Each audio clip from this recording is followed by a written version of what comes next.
Hey everybody, welcome back to Why Not RV. On this week's episode, I'm going to go ahead and show you how to change out your alternator on your tow vehicle. Don't worry, I'm going to try and make this as applicable as possible to all vehicles.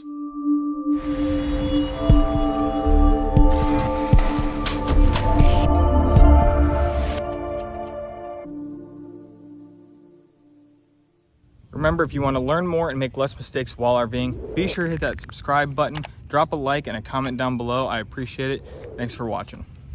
Now, first things first, just so we all know, this is a 2017 Chevy Silverado 3500 HD dually with the 6.6 liter L5P Duramax diesel engine.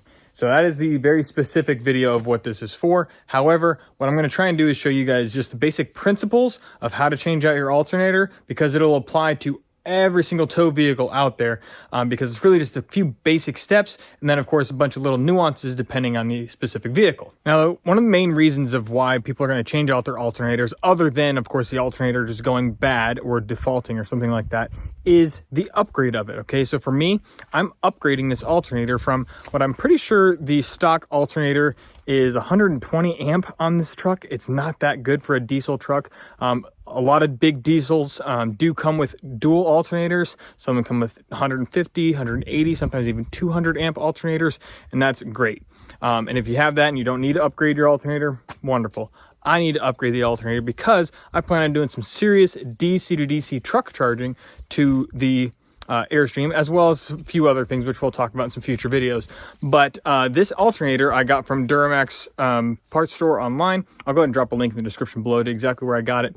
But it is a 250 amp alternator, so it's rated for 195, but they actually do a test proof of performance there at ProMaster or PowerMaster, and it is at idle 201 amps, cruising speed of 234, and the top end of 252, so 250 amps. But my main thing is at idle 200 amps. That is the biggest thing for me, because I want to be able to, say, park somewhere overnight, during the day, during cloudy day. It's irrelevant. I can just start my truck and I can send some real serious juice into the Airstream. I'm not going to waste any more time. Let's just get right to the install. So basically, the main principle that you need to do first is disconnect the negatives of your batteries in your vehicle. No matter what vehicle this is, first step is disconnect your negatives. In my truck, I have two separate negatives, so I'm going to go ahead and connect two separate batteries, so I'm going to disconnect the two negatives from the two batteries. Now, your main reason for disconnecting your negatives is obviously when you are going to work on the alternator or anything in your tow vehicle's electrical system, when I'm taking the positive wire off that alternator, if it happens to contact ground anywhere, the engine block, any piece of metal, not good. So we go ahead and disconnect the negative. In this truck, it's just a 10 millimeter. Okay, now it's loose, and I'm just going to go ahead and pry the clamp off of the terminal.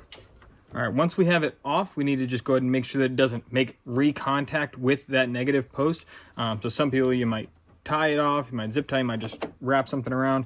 So I'm just gonna go grab a little piece of cardboard here to keep this up out of the way so that it doesn't fall back onto the terminal. I'm just gonna go ahead and do the exact same thing here on this second terminal. We're gonna go ahead and loosen up this post.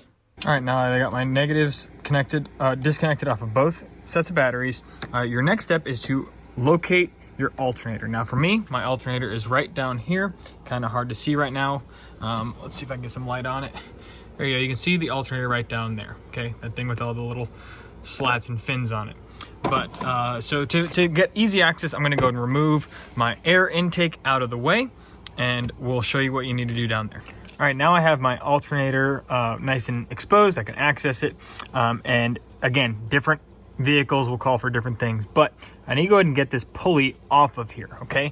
And the way I'm going to do that is there is a tensioner pulley right down here, this arm right here, okay? There is a square head that fits a 3/8 wrench.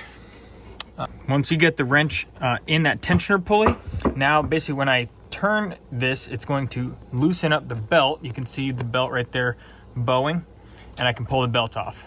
Now, to try and avoid any confusion, I'm still going to keep the belt right here, trying not to get it off of any other accessory. But now that the pulley is free, I can go ahead and disconnect my electrical and the plug. All right, now with my electrical off of the post, my cable disconnected here, I can go and actually physically remove this, which in my case is 2 bolts, one on each side down here. So I'm gonna go ahead and get those bolts removed. It's gonna come out. And again, every tow vehicle, every truck is gonna be a little bit different, but the principle's all the same. All right, so now with those bolts removed, I went ahead and got my crowbar. Some of them will just shake out if you can get enough muscle, but I just find using a crowbar a lot easier to go ahead and break it loose and pull it out. So I'm just gonna, I got this side worked out, and the other side.